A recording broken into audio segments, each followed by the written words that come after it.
안녕하세요. 반갑습니다. 사용자 경험 디자인으로 의미 있고 가치 있는 사회적 기업 운영하기를 주제로 강의를 바로 시작하도록 하겠습니다.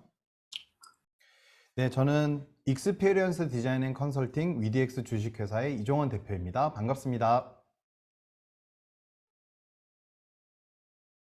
자, 첫 번째 주제로 사회적 기업에 대해서 간략하게 알아보도록 하겠습니다.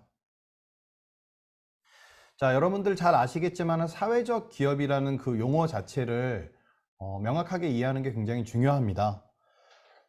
사전에서 검색을 해보시면 취약계층에게 사회 서비스 또는 일자리를 제공하거나 지역 사회에 공헌함으로써 지역 주민의 삶의 질을 높이는 등 사회적 목적을 추구하면서 재화 및 서비스의 생산, 판매 등 영업 활동을 하는 기업이라고 되어 있습니다. 일반적인 기업 같은 경우에는 여러분도 아시는 것처럼 이윤을 목적으로 하고 있다고 보면, 사회적 기업은 그와 다르게 추가적으로 사회적인 그런 공익을 혹은 사회의 공헌, 이런 부분들이 굉장히 중요한 키워드가 됩니다. 참 어려운 점은 기업 자체를 운영하기 위해서는 이윤이 당연히 필요한데 거기에 사회적인 목적까지 같이 추구하기 때문에 굉장히 어떻게 보면 한편으로는 좀 모순된 그런 모습이 보여질 수도 있겠습니다. 조금 더 이 말을 정리를 하자면, 사회적 기업은 저는 사회적 목적, 즉 공헌의 가치를 가지고 있는 기업, 영리를 추구하고 있는 이 두 가지 부분이 같이 가는 개념이라고 말씀을 드리겠습니다. 일반적으로 기업으로 보면 여러분도 아시는 것처럼 상품이 있죠. 그리고 어떤 서비스가 있습니다. 그리고 이 상품과 서비스는 누군가가 나 저거 갖고 싶어, 그리고 저거 필요해, 뭐 이런 여러 가지 이유로 구매를 하게 되는 거죠. 그리고 구매를 하게 되면은 그 사람은 구매자가 되고 고객이 됩니다. 그런데 사회적인 목적, 즉 공헌이라는 개념이 들어오게 되면은 여기에 내용이 추가가 되는 거죠. 무조건적인 상품과 서비스를 선호하거나 필요하는 것과 다르게 추가적인 그런 가치가 필요해지는데, 그거는 지지, 관심, 공감이라는 이런 개념이 필요해지게 됩니다. 그리고 구매라는 거를 통해서 내가 그 기업과 어떤 관계가 맺어질 수도 있지만, 사회적 기업, 사회적 목적, 사회적 공헌을 하는 이런 기업과는 직접적으로 무언가를 구매를 하질 않더라도 내가 어떤 활동으로 같이 참여를 할 수가 있는 거죠. 자원봉사를 같이 진행을 하거나 어떤 공익적인 그런 부분을 참여를 할 수도 있는 거죠.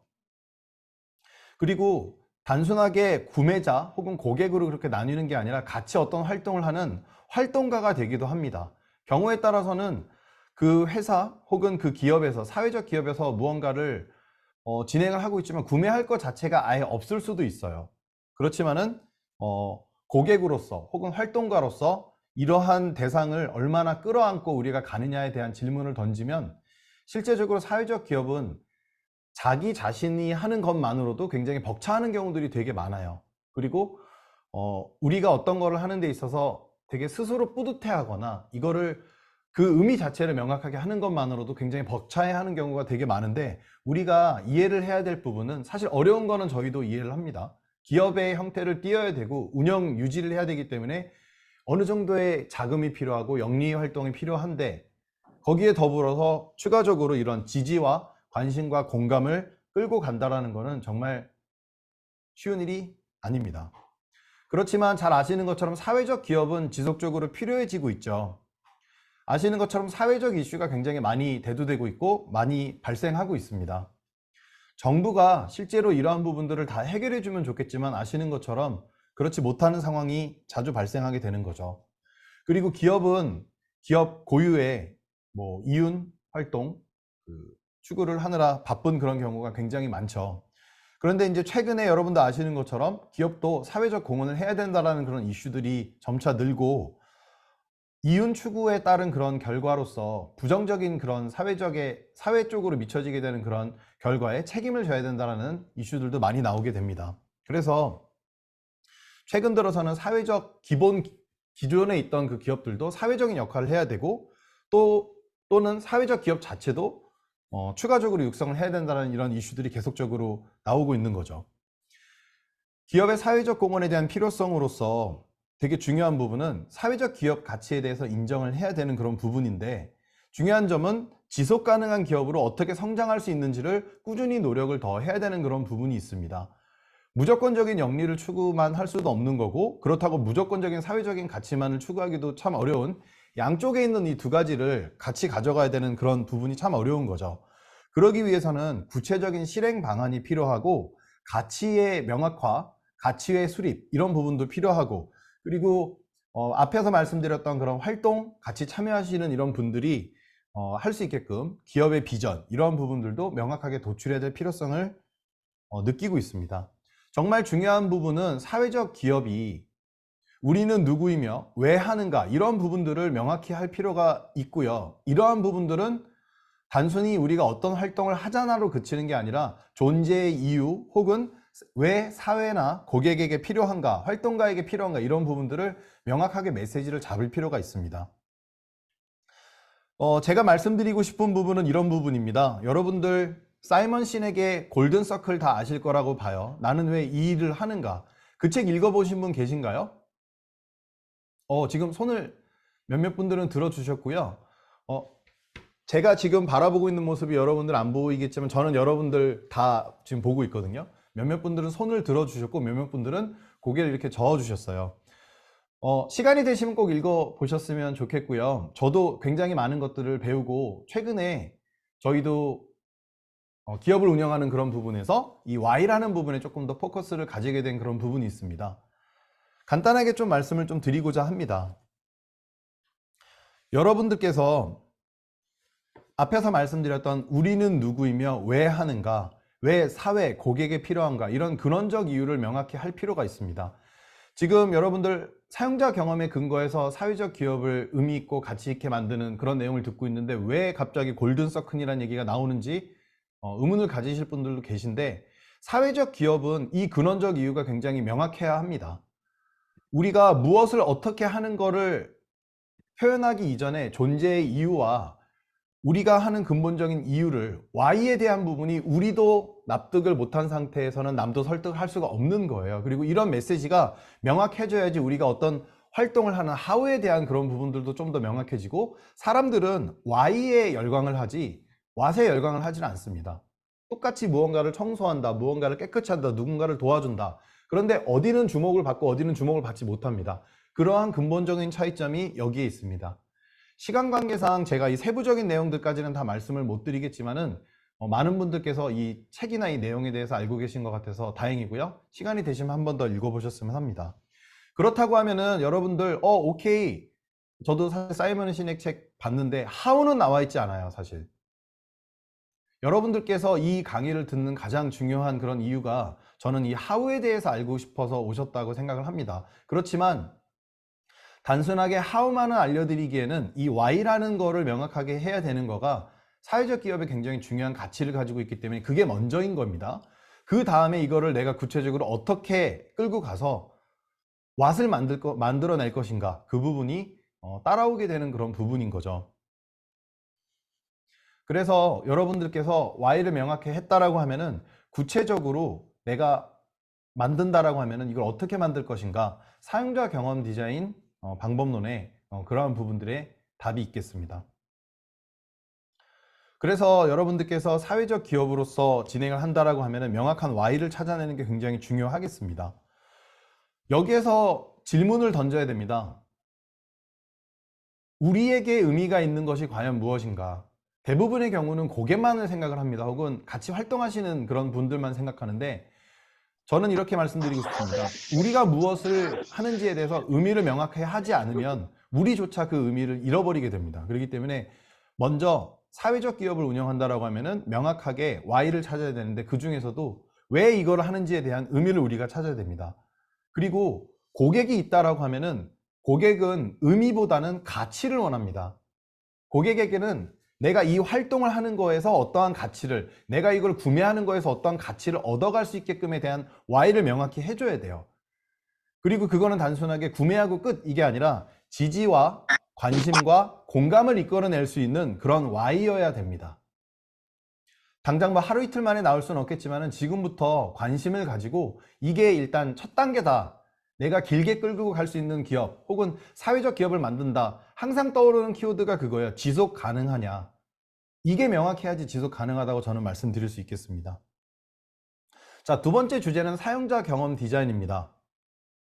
사용자 경험이라고 하는 분야는 제가 사용자 경험 디자인 그리고 사용자 경험 디자인 이 세 가지의 정의를 내려보겠습니다.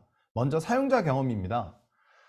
직접 제품과 서비스를 사용하는 사람의 총체적인 경험 평가입니다. 어저께 뭐 했는데 기분이 좋았어. 어저께 뭐 했는데 불편했어. 어저께 뭐 했는데 짜증났어. 세탁기 돌렸는데 뭐가 안 돼서 불편했고 싫었고 이런 것들 나오잖아요. 반대로 또 좋은 거 있죠. 이거 했는데 좋았어. 무슨 사회적 기업에서 어떤 행사 했는데 갔는데 너무 좋았어. 내가 구체적으로 뭐 이런 부분들이 좋았고 저런 건 좀 아쉬웠어. 이런 것들이 나오게 되잖아요. 이걸 사용자 경험이라고 부를 수 있어요. 그렇다고 하면은 디자인은 무엇이냐? 제가 이 강의 구성하면서 질문 주신 분들에 대한 내용들도 많이 봤는데 디자인의 범위가 어디까지인가? 디자인이 현재는 어느 정도까지 넓어졌는가? 어느 거를 포함하고 어느 걸 포함하지 않을까? 이런 부분도 말씀 주신 분들 많으시거든요. 디자인이 기본적으로는 말 그대로 비전공자가 봤었을 때는 디자인이라는 것 자체는 시각과 형태를 구체화하는 것만을 디자인으로 보는 경우가 굉장히 많아요. 근데 저는 이렇게 말씀드리고 싶고 실제로 저희는 이런 일을 합니다. 주어진 조건, 상황, 사용자를 고려해서 해결안을 의도적으로 도출해내는 것입니다. 디자인을 교육을 받은 사람들은 알 거예요. 예산이 항상 없고요. 시간이 항상 없고요. 그 다음에 도와줄 사람도 별로 없고 경우에 따라서는 스킬도 부족한 경우 되게 많죠. 그러면서 해내야 되는 거는 내가 감당하지 못할 것들도 받기를 합니다. 이런 것들을 다 감안해서라도 그 안에서 최적의 솔루션을 만들어내는 것. 근데 거기에는 내가 만족시켜야 될 사용자가 있고요. 극복해야 될 과제가 있고 상황 같은 것들이 있습니다. 디자인의 정의를 앞으로는 이렇게 내려주시면 좋겠고 미국에서 디자인을 아래에 있는 개념으로 본 지 한참 됐어요. 기획부서를 디자인부서라고 부릅니다. 그럼 한국인들은 그러겠죠. 여기는 다 시각 디자인만 하는 건가? 아닌 거죠. 자, 이 두 가지 용어가 합쳤습니다. 사용자 경험 디자인. 몇몇 분들은 벌써 이해하실 것 같아요. 고객과 사용자를 대상으로 기업이 의도한 경험을 할 수 있도록 기업의 제품과 서비스를 만들고 운영하는 주체적인 활동을 의미합니다. 사용자 경험은 사람들이 어떤 거를 겪고 나서 생각하게 되는 총체적인 합의예요. 최종적으로 좋았어, 나빴어, 싫었어, 어땠어, 편리해, 불편해. 그쵸? 근데 디자인이라는 단어가 붙게 되면은 주도적으로 우리가 끌고 가야 되는 거가 나오는 거죠. 사람들을 이렇게 끌고 가는 거예요. 사회적 기업이 참여하시는 기업이나 참여하시는 대상을 데리고 끌고 가고 싶은 경험의 형태는 무엇인가요? 어떤 가치를 주고 싶나요? 우리는 거기에 어떤 의미를 가지고 가나요? 이런 것들을 사용자 경험 디자인을 통해서 개념을 명확하게 할 수 있습니다. 근데 정말 중요한 건 이거죠. 어느 기업이건 간에 다른 사람, 그 중에서도 고객이 없으면 기업은 존재할 수 없고요. 사회적 기업도 마찬가지입니다. 근데 말씀드린 것처럼 더 어려운 거는 단순하게 이윤 추구만 하는 게 아니에요. 말씀드렸던 여러 가지 그런 가치를 전달해 줘야 됩니다. 자, 뭔가 누군가가 말을 합니다. 이거 어려워. 그러면은 쉽게 만들면 되잖아. 뭔가 좀 불편해. 그럼 편리하게 만들면 되겠네. 아유, 좀 복잡한 것 같은데. 심플하게 만들자. 우리 되게 쉽게 이렇게 생각하잖아요. 그쵸? 되게 쉽게 생각합니다. 근데 그 질문 중에 이런 거 있었어요. 디자인 싱킹을 업무에 적용하려면 어떻게 해야 되나요? 이게 제가 말씀드릴 수 있는 답입니다. 우리는 우리의 추측과 추정으로 어려운 걸 쉽게 만들었다.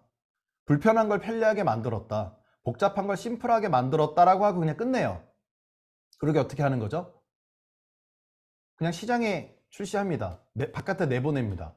근데 여기에 우리가 질문을 던질 건 그거예요. 진짜 디자인 싱킹이라는 개념, 사용자 경험 디자인이라는 개념이 들어오면 뭐가 다르냐?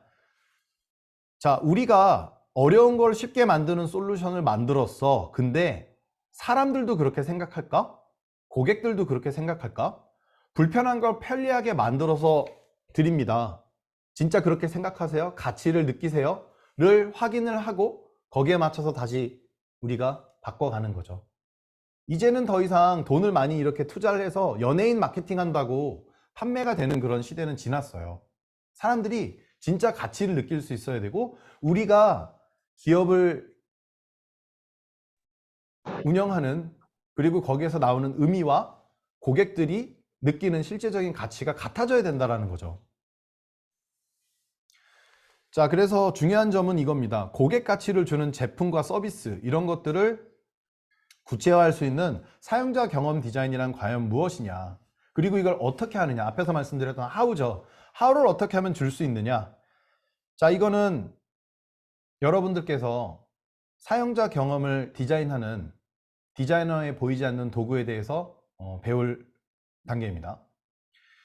실제로 디자인 싱킹도 많이 들어보셨을 거고 사용자 경험 디자인도 많이 들어보셨을 텐데, 실제로 여러분들께서 그런 뭐 도서를 읽거나 아니면은 뭐 업무를 한다라고 하면은 되게 많은 질문들을 던지세요. 뭐부터 해야 돼? 뭘 해야 돼? 어떻게 해야 돼? 실제로 보이지 않는 도구를 사용을 해서 업무를 진행을 합니다. 말씀드렸던 건 우리가 뭘 해결해야 돼? 이슈가 나온 거죠. 도전이 생긴 거죠. 챌린지가 있는 거죠. 그리고 말씀드렸던 것처럼 대상이 있고 상황이 있고 악조건이 있고 뭐 이런 여러 가지 것들이 있습니다. 그걸 우리가 어떻게 하면 해결할 수 있을까? 방법론이라는 개념이 있고요. 거기에는 프로세스, 스테이지, 방법, 이렇게 세부적인 것들이 있습니다. 우리가 흔히 얘기하는 디자인 싱킹은 방법론으로 볼 수 있어요. 그리고 그 디자인 싱킹이라는 걸로 검색을 해보면 여러 가지 이렇게 박스들 같은 게 이렇게 보이죠. 그게 실제적으로 각각의 하나의 스테이지예요. 단계들이에요. 그런데 그 보시면은 그 각각의 스테이지, 즉 단계들이 차근차근 이렇게 연속적으로 붙어 있죠. 그걸 프로세스라고 합니다. 프로젝트가 진행이 되면 첫 번째 단계로서는 내가 무엇을 해야 되는가, 두 번째 단계에서 무엇을 해야 되는가, 세 번째 단계에서 무엇을 해야 되는가, 그리고 실제로 그 안에 들어가면 세부적인 것들이 굉장히 많이 있어요. 이런 것들이 방법입니다. 인터뷰를 하기도 해요. 누구한테 가서 물어보기도 하고 어디 가서 설문을 하기도 해요. 직접 써보기도 해요. 사람들이 쓰는 걸 관찰하기도 해요. 우리가 참여하기도 해요. 이런 하나하나의 것들이 방법이에요. 그래서 최종적으로는 우리가 얻어낸 것들을, 우리가 해결해야 될 것들을 마지막에 가서 잘 해결해낼 수 있느냐, 이런 단계와 그 구체적인 한 가지의 그런 방법들이 모여서 이런 방법론을 가져오게 됩니다. 디자인 싱킹이라고 하는 거는 잘 아시다시피 아이디어에서 굉장히 유명하게 만든 개념이지만 그 이전부터 존재해 왔었던 그런 개념들이에요. 디자인 싱킹과 더블 다이아몬드 이 두 가지 방법론에 대해서 말씀 좀 드리도록 하겠습니다.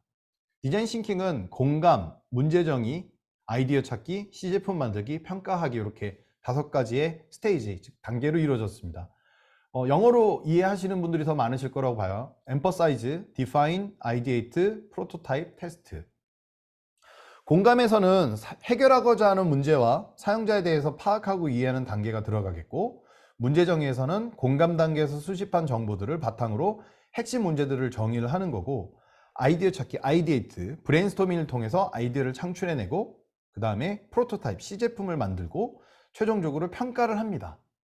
이거 뭐 별거 아니잖아 라고 하지만 막상 프로젝트를 진행을 해보거나 디자인 싱킹에서 도입한다라고 하면은 많은 사람들이 기존에 내가 해왔던 방식대로 하는 경우가 되게 많아요. 뭐죠? 답을 정해놓고 거기에 맞춰서 만듭니다. 근데 디자인 싱킹을 하면 정말 힘든 게 뭐냐면 중간 이상 가기 전까지 답이 안 나와요. 무언가를 하기 전까지 명확한 게 나오지 않아요. 왜냐?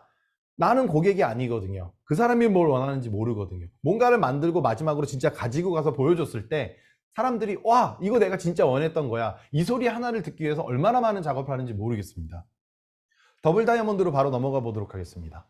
더블 다이아몬드도 유사합니다. 앞부분에 어떤 문제가 있어요. 그러면은 얘는 확산과 수렴이라는 개념으로 진행을 합니다. 보시면 다이아몬드가 이렇게 사각형 옆으로 이렇게 누워있는 이런 모습이잖아요.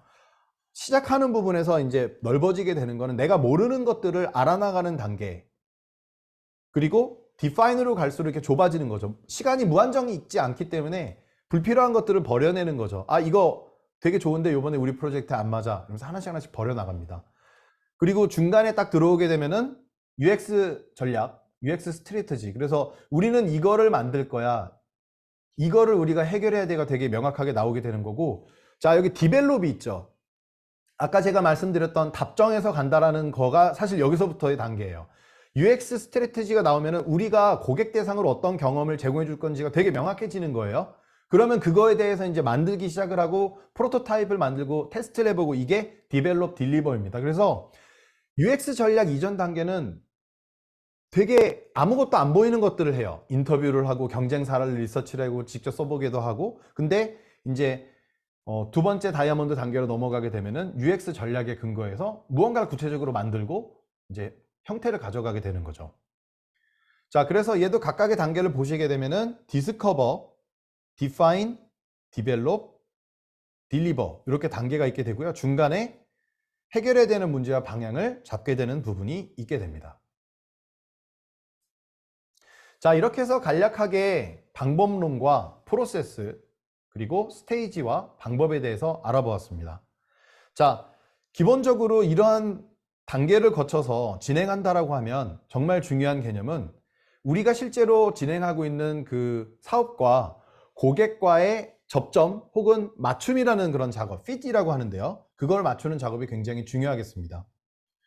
우리의 고객과 사용자가 누구인가, 무엇에 가치를 느끼는가 한 번이라도 질문 던져보신 분 계세요? 대부분의 경우는 그러지 않아요. 왜냐? 사회적 기업을 하더라도 내가 그거에 너무 취합니다. 너무 좋아요. 다른 사람도 다 따라올 것 같고. 근데 중요한 건 나 혼자 그렇게 생각하고 있을 수 있다는 거예요.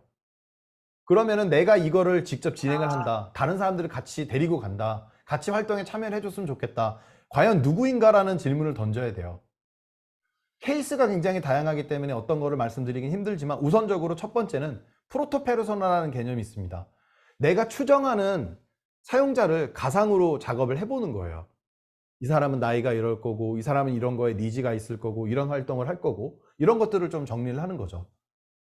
그리고 나중에 직접 그러한 사람들을 만나봅니다. 그래서 물어보는 거예요. 난 이런 비즈니스를 합니다. 어떻게 생각하시나요? 공감하는 부분이 있고 싫어하는 부분이 있고 동의하지 못하는 부분 여러 가지가 있겠죠. 이런 것들을 여러분들께서 구체적인 앞에서 말씀드렸던 그런 방법론을 활용을 해서 이런 것들을 진행을 하게 되면 타겟 페르소나를 명확하게 잡을 수 있어요. 우리의 직접적인 고객은 이런 대상이구나. 이런 사람들은 우리의 고객이 되는 사람들, 우리가 같이 가야 되는 이 활동가들은 어떤 말을 하고 어떤 생각을 하고 어떤 행동을 하고 어떤 감정을 하는지도 알 필요가 있습니다. 이걸 통해서 구체적인 니즈를 이해하고 의사결정하는 걸 도와줄 수가 있겠죠. 만약에 여러분들께서 혼자가 아니라 여러 사람이 있다, 혹은 같이 그런 것들을 만들어서 가고자 하는 사람이 있다라고 하면은 이렇게 모여서 포스트잇을 붙이면서 내용들을 구체하는 것도 굉장히 좋습니다. 시간 관계상 제가 온라인 교육으로만 여러분들 인사드려서 되게 아쉬운데 다음에 시간이 가능하다라고 하면은 워크숍으로도 뵙기를 기원하겠습니다. 자, 그렇게 해서 대상을 우리가 정했다라고 하면은 이 대상은 어떤 단계를 거치게 됩니다. 우리 서비스를 이용한다. 아니면은 하루의 일과를 거친다. 일주일의 일과를 거친다. 그런데 어느 시점에 우리가 필요한 상황이 있을 거예요. 우리가 도움을 줄 수 있는 그런 상황이 있을 거예요. 그 상황이 어떤 상황인지를 명확하게 아는 게 굉장히 중요합니다. 그리고 처음에는 구체적인 이런 단계들만 적겠지만 나중에 보면 이 사람이 이때 어떤 행동을 한다. 어떤 니즈가 있다. 그리고 이후에 제가 다시 또 말씀드리겠지만 이때 폰을 사용한다. 인스타그램을 사용한다. 유튜브를 본다. 이런 것들이 나와요. 그러면은 우리가 명확하게 우리는 어떤 기업이야, 어떤 의미를 가지고 있어, 우리는 우리 활동에 참여하시는 분들한테 어떤 가치를 줄 거야 인데, 추가적으로 또 고민해야 될 거는 누군지도 명확하게 알아야 되지만 이 사람들한테 어떻게 연락할 건지도 되게 고민을 해야 돼요. 통칭 콘텐츠 마케팅은 필수입니다. 이제는 이후에도 설명드리겠지만 페이스북, 인스타그램, 유튜브 콘텐츠 만드는 비용을 제외하면 사실은 거의 무료라고 해도 과언이 아니죠. 서버비 안 내요. 그리고 우리가 이거를 잘하면 해외에도 마케팅할 수 있을 정도로 제로 코스트로도 할 수 있을 그런 부분을 여러분들께서 이해를 하시는 게 되게 중요하겠습니다. 그리고 되게 중요한 점, 이제서야 이제 우리가 매칭 작업을 할 수가 있습니다. 그냥 내가 진행하는 비즈니스 멋져, 이렇게 갈 거야 하고 가시는 경우가 사실 대부분이에요. 근데 제가 말씀드리자면 누구를 대상으로 할 것인가 중요하죠. 그리고 누구를 대상으로 할 것인가 해서 그치는 경우 되게 많아요. 근데 그게 다가 아닙니다. 우리가 진행하려고 하는 제품, 서비스, 사회적 활동이 과연 그 사람들의 니즈와 원츠 혹은 페인 포인트를 해결해 줄 것인가에 대한 질문을 던져야 돼요. 거기에서 제가 말씀드릴 수 있는 되게 효율적인 방법로는 가치 제한 캔버스, 영어로는 밸류 프로포지션 캔버스라고 합니다. 이 활동을 하시는 거를 굉장히 적극적으로 추천을 드리고 싶어요. 왜냐? 우리 비즈니스는 우리 비즈니스대로 존재하고 고객 혹은 활동가는 활동가대로 존재하고 그냥 별 생각 없이 각자 가는 경우 되게 많아요. 그러면 이렇게 힘들게 정의를 했는데 그냥 흘러가게 두면 안 되겠죠. 이 두 개를 매칭시키는 방법이 바로 가치 제한 캔버스라는 부분입니다. 도서로도 출간이 되어 있는 내용이기 때문에 여러분들께서 보셨으면 좋겠고요. 그 다음에 여러분들께서 비즈니스 모델 캔버스 아시죠? 그죠? 비즈니스 모델 캔버스의 후속작이라고 보시면 돼요. 비즈니스 모델 캔버스 해보신 분 아실 거예요. 어려워요. 너무 많아요. 칸만 다 채우고 나면 다 할 것 같은데 할 수 있는 게 없어요. 그래서 그 이후에 군더더기 덜어내고 핵심만 남긴 게 이겁니다.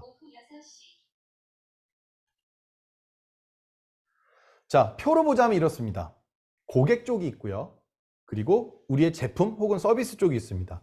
근데 이게 다가 아니에요. 각각의 것들을 작성한 다음에 두 가지를 맞추는 피트 작업을 반드시 하셔야 됩니다.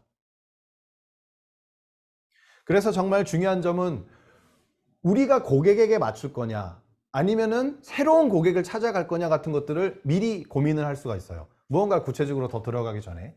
그래서 기존에 만약에 비즈니스를 운영을 하고 계셨던 분이라고 하면 이걸로 재평가하실 수도 있겠고, 지금 뭔가 새로운 리노베이션 혹은 새로운 방향을 다시 수립을 해야 돼 라고 해도 이런 부분을 참조해서 하실 수 있겠습니다.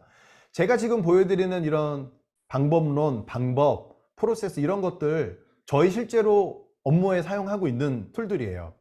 삼성전자, LG전자 그 밖에 다른 기업들도 다 이걸 통해서 실제로 서비스를 만들고 운영을 하고 있습니다.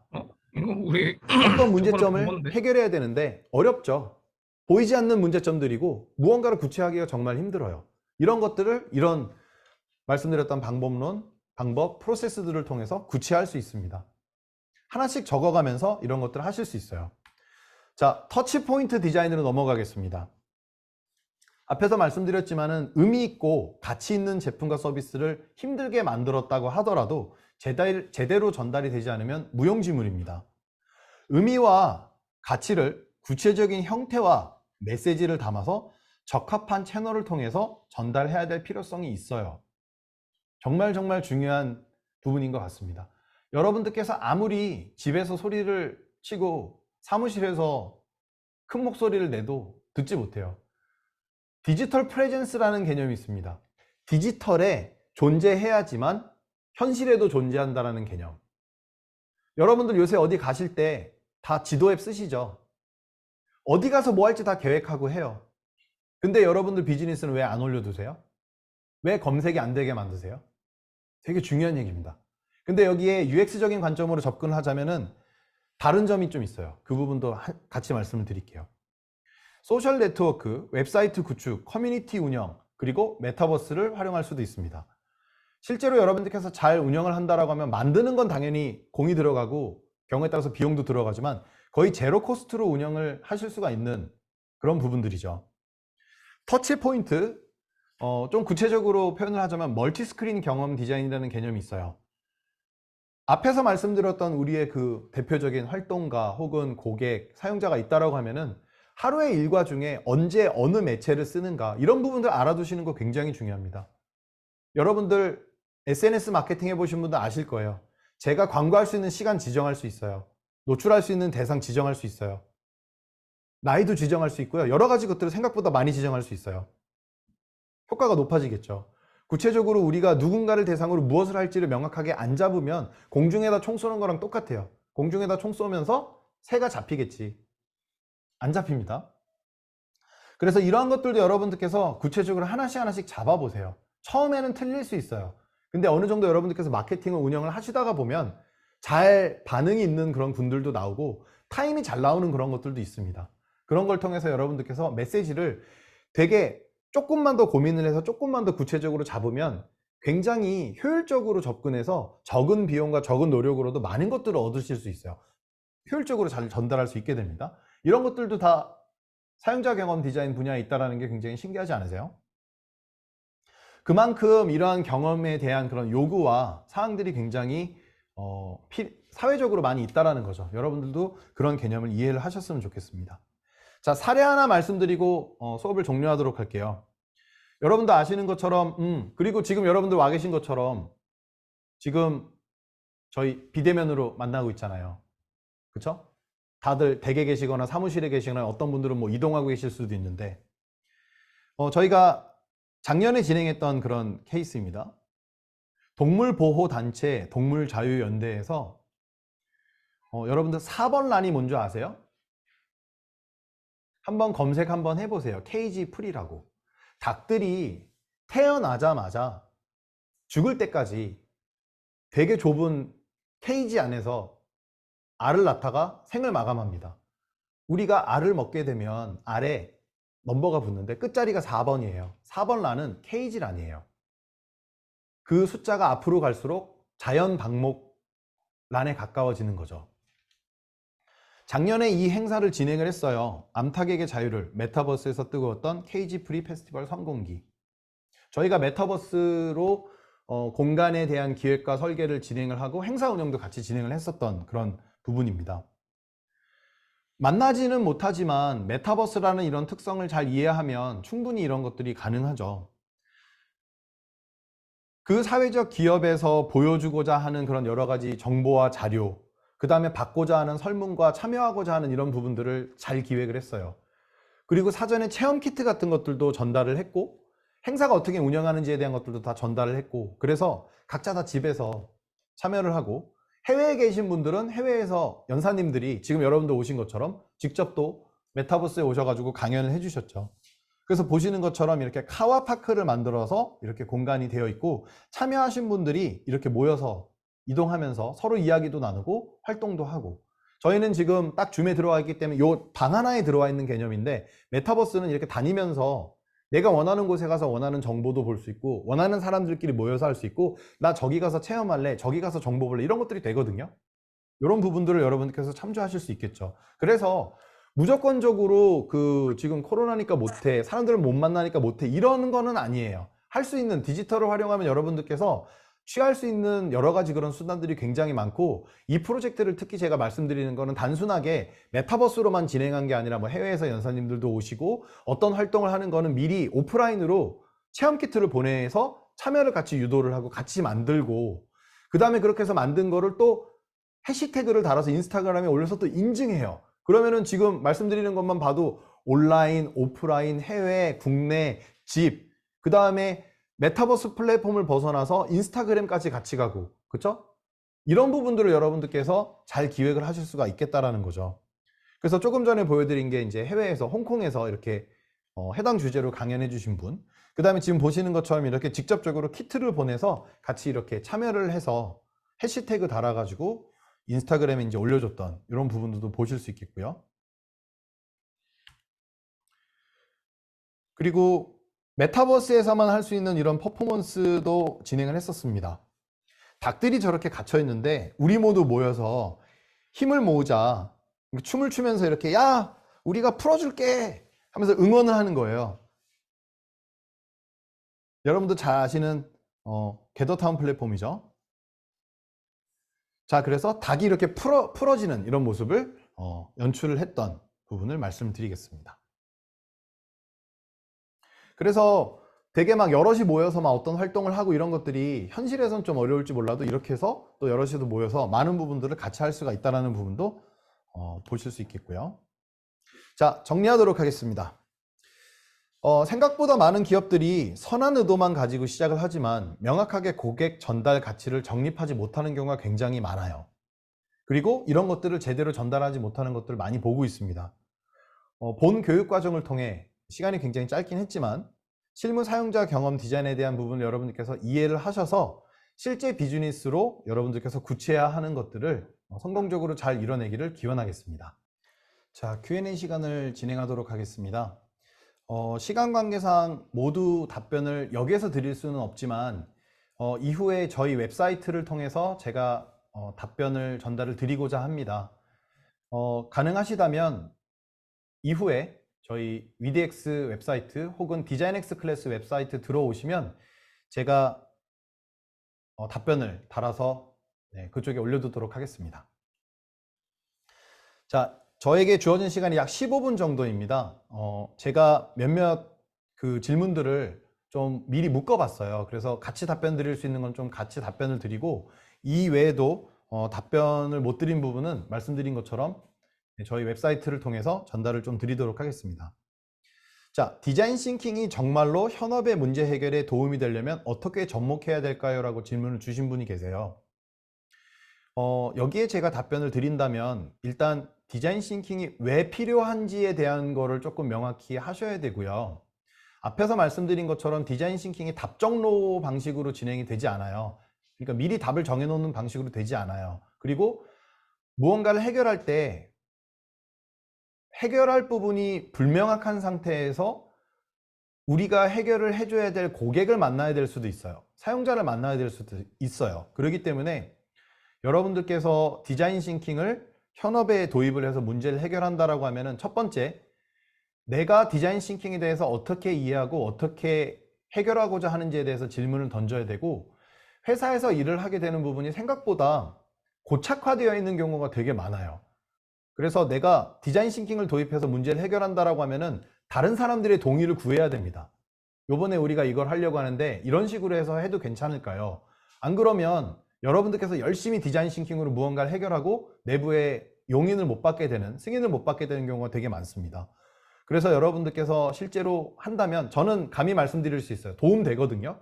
그리고 여러분들께서 이거를 하시면 하실 수가 있는데, 중요한 거는 그 조직 내에 잘 적용을 해서 쓰실 수가 있게끔 만드는 게 중요할 것 같습니다. 자, 두 번째 질문입니다. 답변이 되는지 모르겠습니다. 자, 두 번째 질문입니다. 비디자인 계열의 재직자인데 업무상 디자인적인 싱킹을 필요로 할 때가 많습니다.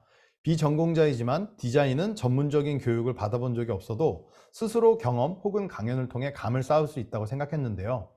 일로 디자인을 접하다 보니 또 전문성이 필요로 하는 분야구나 라고 느껴져요. 비전공자가 디자인을 조금 더 전문적으로 접하기 위해선 어떤 식으로 접근하는 게 좋을까요? 라고 질문 주셨는데, 저는 우선 이렇게 좀 질문을 드리고 싶습니다.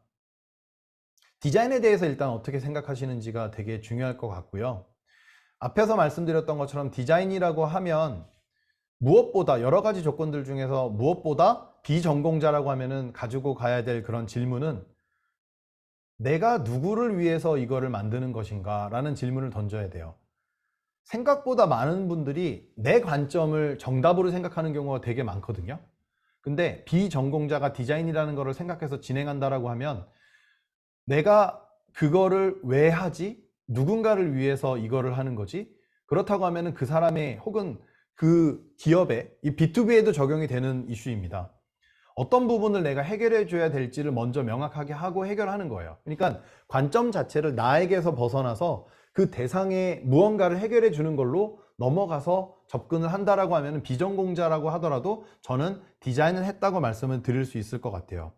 그리고 정말 중요한 거는 나 혼자만의 관점을 가져가지 않는 게 굉장히 중요합니다. 지금 미국의 굉장히 핫한 키워드 중에 하나가 인클루시브 디자인이에요. 인터넷에 한번 검색해 보세요. 인클루시브 디자인. 이게 뭐냐면 회사에서 업무를 하게 되면 의사결정권자의 의견만 중요한 게 아니야. 회사에 우리 같이 하는 팀의 의견들도 다 중요해.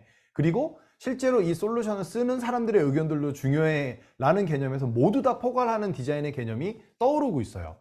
구글이 그러한 부분에서 좀 전면적으로 앞서가고 있고, 전체적으로 그 디자인 개념을 도입하게 되면 조금 느려질 수는 있지만 전체 모두를 위한 그런 디자인이라는 개념으로 가고 있습니다. 그래서 꼭 시각적인 부분을 하지 않는다 하더라도 대상, 그리고 우리가 만들어내는 프로덕트를 같이 만드는 사람들의 의견들도 같이 끌고 나간다라고 하면은 두 번째 그 질문에 답변이 되리라 생각을 하겠습니다.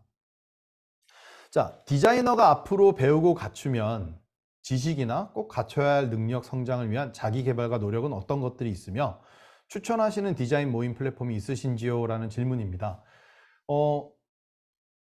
저도 주니어 디자이너였고 신입 디자이너였죠. 되게 고생 많이 했고요. 정말 고생 많이 했습니다. 진짜 얘기하면은 밑도 끝도 없이 풀어낼 그런 얘기들이 굉장히 많은데 부분에 집착을 하지 말고요. 저는 한 가지 모델을 말씀드리고 싶어요. T자형 인재상을 한번 검색을 해보세요. T자형 인재상. 실제로 영국의 디자인 카운슬에서 만든 인재상 모델이에요. 디자인 분야에. 여러분들께서 디자인을 한다고 하면 어떤 특정 분야를 정할 수밖에 없어요. 나의 주전공이 되는 거죠. 시각이 될 수도 있고, 제품이 될 수도 있고, 커뮤니케이션이 될 수도 있고, 최근에는 뭐 이렇게 SNS나 영상 쪽이 될 수도 있죠. 그게 T자에서의 그 기둥이에요. 깊이입니다. 내가 어떤 부분에 전문성을 가져갈 건지를 정해야 돼요. 그렇지만 이쪽 분야의 일을 하다가 보면 이렇게 접하는 부분이 있습니다. 이 T자, 이 꼭대기 부분에 제가 이렇게 세운 부분이랑 겹치게 되는 게 넓은 부분이 생겨요. 이 부분이 무엇인지를 알고 하나씩 배워나가는 거예요. 지금 어떤 지식이 제가 중요하다고 말씀을 드려도 이게 1년 뒤에, 경우에 따라서 6개월 뒤에 어떻게 될지 몰라요. 근데 여러분들께서 이 T자형 인재상에 대한 모델을 가지고 가면 여러분들께서 중심을 가지고 필요한 거를 만드실 수 있어요. 제가 지금 UX 디자인 관련된 부분에 일을 하고 있고, 지금은 컨설팅이나 전략 굉장히 높은 단계까지 갔는데, 처음에 저는 GUI 디자이너로 시작했어요. 예쁘게 만들고 모바일 앱에 적용되게 만들고 웹사이트에 글자 폰트 사이즈 잡고 이런 걸 했었거든요. 근데 관심을 계속 가졌어요. 기획 문서를 보면서 아, 기획을 이런 식으로 하는구나. 그래서 처음에는 어려웠지만 기획의 업무를 하게 되고, 하다 보니까 클라이언트의 의견도 맞지 않고 나의 의견도 맞지 않는 그런 경우를 또 접하게 된 거예요. 아, 이건 어떻게 해결해야 될까? 답은 UX에 있었어요. 그래서 저는 2010년부터 모바일 앱 본격적으로 진행하고 2013년도부터 UX 분야가 구체화가 되기 시작했거든요. 그래서 그때부터 UX를 했어요. 지금 UX 10년 경력 뭐 이렇게 말씀하시는데, 실제로 우리나라는 2014년, 15년에 구체화가 됐기 때문에 실제로 한 5년, 6년밖에 안 된 분야예요. 그때부터 이제 해오다 보니까 지금은 되게 많은 부분에서 그 교집합을 발견해내서 최근에는 미디어에 또 T자형 인재의 개념을 가지고 가고 있죠. 모바일로 시작을 했어요. 그런데 접한 분야에 IoT가 있었고요. 메타버스가 있었고요. VR, AR이 있었어요. 그래서 지금 메타버스나 VR, AR 관련된 프로젝트들도 UX 기반, UI 기반, GUI 기반에서 하게 됐습니다. 그래서 여러분들께서 지금 이런 부분을 고민하고 계신다. 뭐를 배워야 될까? 너무 멀리 가지 마시고요. 당장 내가 할 수 있는 거, 그리고 내가 하는 부분에서 업무를 진행하거나 일을 하면서 겹치는 부분들이 있어요. 그런 것들을 하나씩 하나씩 잡아 나가시면 도움이 많이 됩니다.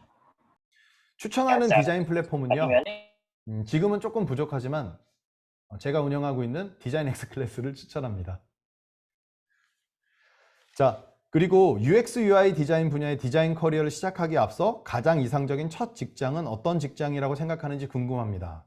자, 이거는 제 개인적인 의견을 드릴 수밖에 없는데, 저는 돈을 쫓아가지 말라고 말씀드리고 싶어요. 돈을 쫓아가지 않는 게 굉장히 중요한 부분입니다. 그리고 만약에 여러분들께서 이상적인 첫 직장이라는 질문을 던지면 저는 다양한 것들을 많이 해볼 수 있는 곳을 추천을 좀 드리고 싶어요. 좁은 부분보다는 저는 좀 넓은 부분. 왜냐하면 내가 커리어를 시작한다라는 그런 조건이 있기 때문인 거죠. 내가 뭘 잘하는지 몰라요. 그리고 내가 뭘 잘하는지는 학교에서 공부하거나 과제한 것만으로 나오지 않아요. 조직 안에 들어가서 사회에서 어떤 일을 하는지에 따라서 잘하는 부분이나 못하는 부분이 보이게 됩니다. 그리고 그거는 디자이너지만 디자인이 아닐 수도 있어요. 완전히 다른 분야가 될 수도 있어요. 그런 것들을 아는 게 굉장히 저는 중요하다고 봐요. 근데 돈을 많이 주고 굉장히 좁은 부분의 업무를 하는 거를 가느냐, 넓지만 돈을 좀 못 버는 그런 부분으로 가느냐, 저는 넓지만 돈을 못 버는 쪽으로 가는 게 주니어에게 맞다고 생각을 해요. 그 이후에 내가 원하는 분야, 내가 잘하고 싶은 분야가 생기면 그때 더 전문성을 추구하면 나중에 돈은 언제든지 혹은 더 많이 따라올 수 있을 거라고 생각을 해요. 그게 당장 1년, 2년을 보면은 모르겠지만은 3년, 4년, 5년, 6년 이렇게 보면 어느 순간인가부터 격차는 벌어지게 됩니다. IT 분야는요, 전문성이 굉장히 중요해요. 나중에는 전공도 중요해지지 않아요. 내가 어떤 분야에서 어떤 경험을 쌓고 지금 무엇을 할 수 있느냐가 굉장히 중요합니다. 그래서 그런 부분에서 여러분들께서 첫 직장을 고민하시는 분이라고 하면 그런 부분에 포인트를 두시면 될 것 같습니다. 제가 시간을 보지 않고 시작을 했는데요. 시간은 괜찮을까? 아니면 마감을 네, 할까요? 충분합니다. 10분 정도 더 여유 시간이 있습니다. 네, 알겠습니다. 네, 알겠습니다. 네. 윤유라님 막 웃고 계신데요. 네. 네. 질문에 대한 답변을 더 많이 드리도록 하겠습니다. 자, 그래서 지금 뭐 디자인 커리어를 시작하시는 분들의 그런 저의 개인적인 입장을 좀 말씀을 드렸습니다. 답은 근데 본인이 알 거라 생각해요. 나는 이게 좋아. 한편으로 보면은 그런 거에 한번 도전해 보시는 것도 나쁘지 않아요. 네. 저의 개인적인 입장에서 말씀드렸습니다. 자, 산업에서 일하시는 분 입장에서 앞으로 사회에 나갈 학생들에게 해주실 만한 조언이 있을까요? 라는 질문도 되게 직접적으로 와닿는 질문인 것 같아요. 저만 그렇게 생각하는 건 아니지만 지금 이 강의를 들으시는 분 중에 연배가 저랑 비슷하시거나 혹은 저보다 많으신 분들도 계신 것 같아요. 공감하실 거라 생각합니다. 여러분들이 하는 일이 지금 회사에 딱 들어가는 일을 평생 할 것 같으세요? 네, 아니에요. 몇몇 분들이 고개를 막 저어주셨는데 아닙니다. 사회에 나갈 학생분들이 아셔야 될 거는 못해도 3년 차 안에는 시행착오 및 그런 여러분들에게 맞는 적합 업무를 찾는 기간이라고 생각을 해요. 근데 많은 학생분들이 첫 직장을 가질 때 너무 평생 직장의 개념을 보시는 분들이 많은 것 같아요. 그래서 산업에서 일하시는 분 입장에서 앞으로 사회에 나갈 학생들에게 해주실 만한 조언이라고 하면 도전의 개념에서 많은 부분에 한번 지원을 해보시면 어떨까 싶어요. 그리고 내가 무언가를 한다라고 하면 전공이 적합하지 않아도 직접 뭔가 만들어 보세요. 특히 디자인 필드나 이런 쪽은 어떤 산출물이 있게 되면 그게 내가 뭐를 할 수 있다 없다를 증명을 해줄 수 있어요. 다른 분야랑 굉장히 달라요. 내가 인문학과 나왔어. 뭘 증명할 수 있어요? 근데 디자인 쪽은 내가 관심 있고 내가 무언가를 한다라고 하면 그쪽에 무언가를 모바일 앱을 하고 싶어. 앱 포트폴리오, 사회적 기업. 그러면 어떤 교육을 듣고 무언가를 활동을 한 거에 대한 그런 내용. 그렇죠? 굉장히 많은 것들이 가능합니다. 그래서 사회에 나가기 직전에 무언가를 한다라고 하면 다양한 걸 좀 많이 해보시면서 적합한 걸 못 찾으시면 안 맞는 거를 걸러내세요. 저는 후자였어요. 항상 그 얘기예요. 너가 좋아하는 걸 찾아라. 너가 사랑하는 일을 찾아라. 너가 잘하는 일 찾아라. 저는 너무 어렵더라고요. 근데 못하는 일을 찾는 건 너무 쉬웠어요. 그래서 못하는 일들부터 걸러내다 보니까 잘하는 일이 남게 되더라고요. 그래서 이런 부분에서 좀 접근하시면 좋지 않을까 싶습니다. 자, 고객의 경험을 기획하는 시나리오 작성, 서비스 로드맵과 목표 고객 설정을 위해 기업의 고려사항을 무엇일까요? 저 이거 굉장히 답변을 좀 드리고 싶은 부분인데 혹시 이 질문에 대해서 조금 구체적으로 질문해 주신 분이 조금 질문을 구체적으로 해 주실 수 있을까요? 제가 질문이 조금 부족한 것 같아요. 조금 구체적으로 설명을 해 주시면 제가 설명을 조금 더 자세히 드리도록 하겠습니다. 혹시 여기 있으실까요?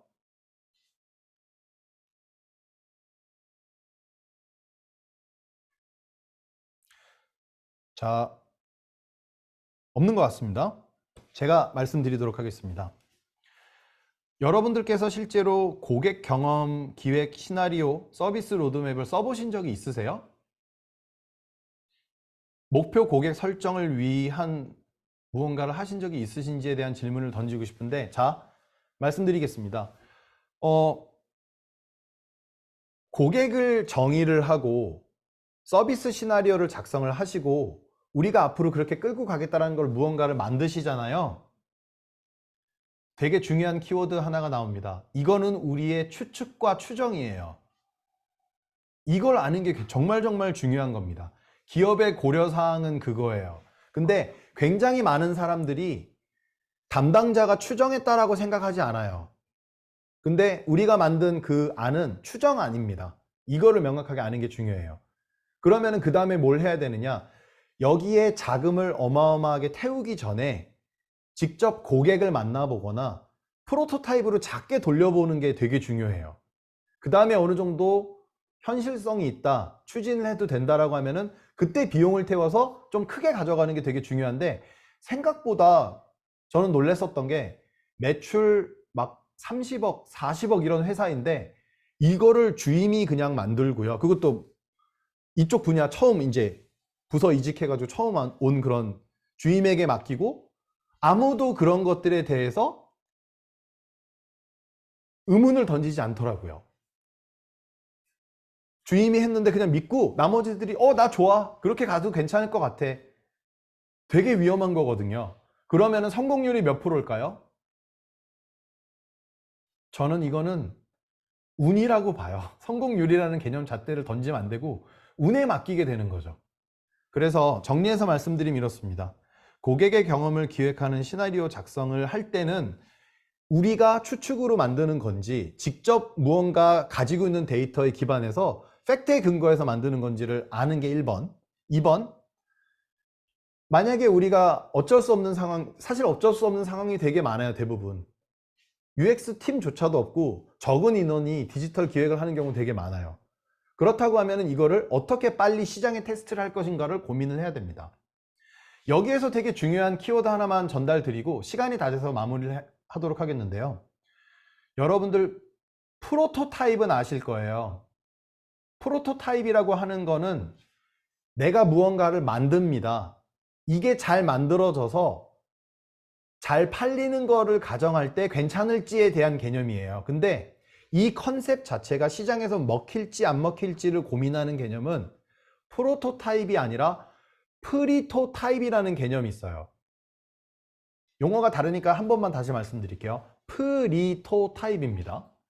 그래서 여러분들께서 어떤 안을 만들었다, 이게 시장에 먹힐까라는 질문을 던지는데 프로토타입을 만들면 안 돼요. 프리토타입이라는 과정을 거쳐야 됩니다. 그러면 여러분들께서 우리가 추정으로 무언가를 만들었다 하더라도 시장에 빠르게 테스트를 해보실 수 있을 거예요.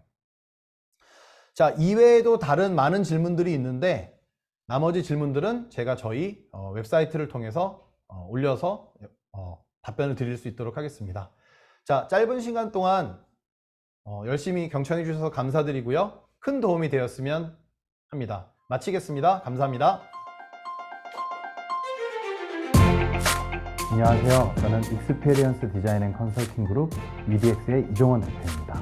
제가 오늘 진행할 주제는 사용자 경험 디자인으로 의미 있고 가치 있는 사회적 기업 운영하기입니다.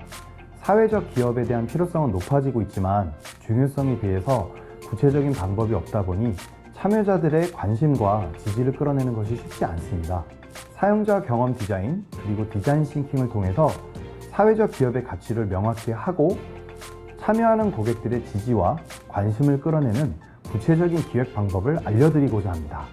디자이너들의 업무의 영역은 시각적인 구체화를 넘어서 보이지 않는 문제 해결의 영역으로 점점 넓어지고 있습니다. 본 교육과정에서 보이지 않는 문제 해결의 도구로서 사용자 경험 디자인과 디자인 싱킹에 대해 이해하였으면 좋겠습니다.